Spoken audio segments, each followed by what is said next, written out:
बिस्मिल्लाहिर्रहमानिर्रहीम। अस्सलाम वालेकुम नाजरीन। पहले तो तमाम अहले इस्लाम को मेरी जानिब से ईद मुबारक। वैसे तो आम रूटीन में ईद की नमाज अदा करने के बाद मैं सो जाता हूँ और सारी ईद सोकर ही गुजारता हूँ, लेकिन इस बार मैंने सोचा कि काफी सारे फाइटर जेट्स के ऊपर मैंने आपको पिक्चर एनालिसिस दी है और उनकी स्टोरीज भी आपके साथ शेयर की हैं, तो क्यों ना आज के दिन पाकिस्तान एयरफोर्स के एक ऐसे फाइटर जेट की स्टोरी मैं आपके साथ शेयर करूँ जो कि भारत के लिए काफी अरसे तक एक डरावना ख्वाब बना रहा और भारत को जितना नुकसान इस फाइटर जेट ने पहुंचाया है, पाकिस्तान एयरफोर्स का कोई भी और फाइटर जेट अभी तक नहीं पहुंचा सका। मैं बात कर रहा हूं शेनयंग F6 फाइटर जेट की, जिसकी आप वीडियो इस वक्त मुलाहिजा फरमा रहे हैं। ये फाइटर जेट पाकिस्तान का पहला ऐसा फाइटर जेट था जिसको पाकिस्तान ने चीन से खरीदा था और पाकिस्तान एयरफोर्स ने इसको चीन से खुफिया तौर पर हासिल किया था और इसके ऊपर जो पायलट्स की ट्रेनिंग करवाई थी पाकिस्तान एयरफोर्स ने, वो भी खुफिया तौर पर करवाई थी। इस फाइटर जेट को चीन से खरीदने की पीछे की वजह कुछ इस तरह के, जब 1965 के अंदर पाकिस्तान और भारत के दरमियान में जंग हुई, उसके बाद अमेरिका ने इन दोनों कंट्रीज के ऊपर पाबंदियां लगा दी थी। भारत को तो उन पाबंदियों से कोई खास नुकसान नहीं हुआ क्योंकि वो अपना तमाम का तमाम असला रूस से खरीदता था, लेकिन पाकिस्तान को इससे बहुत ज्यादा नुकसान हो रहा था क्योंकि पाकिस्तान जो असला ज्यादातर इस्तेमाल करता था वो यूरोपियन कंट्रीज से आता था या अमेरिका से पाकिस्तान ने खरीदा हुआ था और पाबंदियां लगने की वजह से पाकिस्तान को उनके पार्ट्स नहीं मिले थे, जिस वजह से पाकिस्तान की मुश्किलात में बहुत ज्यादा इजाफा हो गया था। और वो हालात बिल्कुल उसी तरह के थे जिस तरह जब पाकिस्तान ने एटम बम को टेस्ट किया था उसके बाद हालात बने थे और उनके नतीजे में पाकिस्तान ने अपनी जरूरियात को पूरा करने के लिए JF-17 थंडर को बनाया था। अब ये जो F6 फाइटर जेट है, इसने किस तरह भारत की नाक में दम कर रखा था, वो बताने से पहले मैं इसके मुतालिक आपको थोड़ी सी डिटेल बता देता हूँ। इस फाइटर जेट ने अपनी पहली परवाज 30 सितंबर 1959 में की और इसको 29 अप्रैल 1962 में चाइनीज एयरफोर्स में शामिल कर लिया गया। इसकी लेंथ तकरीबन 12.35 मीटर यानी 41 फीट है और इसकी हाइट तकरीबन 3.9 मीटर यानी तकरीबन 12.87 फीट है और इसका विंग स्पैन 9.62 मीटर है। इसके अंदर 3 गन्स लगी हुई थी। इस फाइटर जेट का एम्प्टी वेट 5200 किलोग्राम था और ये तकरीबन 3500 किलोग्राम का पेलोड कैरी कर सकता था और इसका फुली लोडेड वेट 9500 किलोग्राम से 10,000 किलोग्राम था। इसकी सर्विस सीलिंग 17,500 मीटर थी और इसकी रेंज 640 किलोमीटर थी विदाउट फ्यूल टैंक्स। इसके अंदर 2 रशियन RD-9 इंजन का इस्तेमाल किया जाता था और हर इंजन का थ्रस्ट 57.9 किलो न्यूटन था और इसके दोनों इंजन मिलकर इसको 115.8 किलो न्यूटन का थ्रस्ट प्रोवाइड करते थे। इसकी टॉप स्पीड 1.5 मैक यानी 1800 किलोमीटर पर आवर थी और ये fighter jet easy to maintain था और इसका टर्न अराउंड टाइम भी बहुत कम था। पाकिस्तान एयरफोर्स ने 1966 में इस फाइटर जेट को खरीदा था और 1971 की जंग के अंदर इसने भारत का बहुत ज्यादा नुकसान किया था और भारतीय जो अक्सर पाकिस्तान को ये ताना देते हैं कि JF-17 थंडर चाइना का बना हुआ है और चाइना का माल नाकाम होता है, तो ये फाइटर जेट भी चाइना का बना हुआ था और इस फाइटर जेट ने भारत के कई MiG-21 फाइटर जेट्स को गिराया था और उसके अलावा भारत के कई एयर बेसिस और एमुनेशन डिपोज को भी इसने तबाह बर्बाद कर दिया था। और ये जो फाइटर जेट आप अपने सामने देख रहे हैं, इसके बारे में ये हिस्ट्री मिलती कि जो राशिद मिन्हास का तैयारा था जो कि भारत जा रहा था, उसका पीछा करने के लिए इसी फाइटर जेट को उसके पीछे भेजा गया था और इसके पायलट को यह कमांड दी गई थी कि अगर तो वो तैयारा वापस आता है तो ठीक है, वरना उसको वहीं पर शूट डाउन कर दिया जाए। लेकिन उस वक्त को कुछ और ही मंजूर था। पाकिस्तान एयरफोर्स ने जब इस फाइटर जेट को खरीदा तो इसके अंदर काफी सारी तब्दीलियां की पाकिस्तान एयरफोर्स ने, क्योंकि पाकिस्तान एयरफोर्स काफी अरसे से अमेरिकन और यूरोपियन असले को इस्तेमाल कर रही थी, तो पाकिस्तान एयरफोर्स के पास उसके बारे में बहुत ज्यादा एक्सपीरियंस मौजूद था। उसी एक्सपीरियंस को सामने रखकर पाकिस्तान ने इसके अंदर काफी सारी चीजों को अपग्रेड किया था।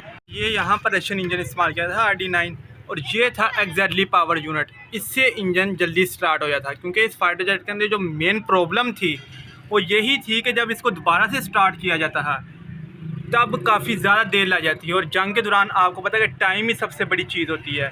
और जो लोग कहते हैं कि पाकिस्तान किसी भी किस्म का सिंगल इंजन फाइटर जेट के अलावा कोई भी फाइटर जेट नहीं इस्तेमाल करता, वो झूठ बोलते हैं। ये देखें 2 इंजन है, 2 एयर इनटेक आपको सामने क्लियर नज़र आ रही होंगी और सामने सा कॉकपिट है और उसके अंदर पाकिस्तान एयरफोर्स ने मार्टिन बिकर की सीट इस्तेमाल की थी ताकि पाकिस्तान एयरफोर्स के फाइटर जेट्स की लाइफ को सेव किया जा सके। ये एक इंजन का एरिया है और ये देखें आप, ये दूसरे इंजन का एरिया है और सामने इसके फ्रंट के ऊपर आपको इसका फ्यूजलाज नज़र आ रहा होगा। उसके अलावा काफ़ी सारा और इक्विपमेंट आपको नज़र आ रहा होगा।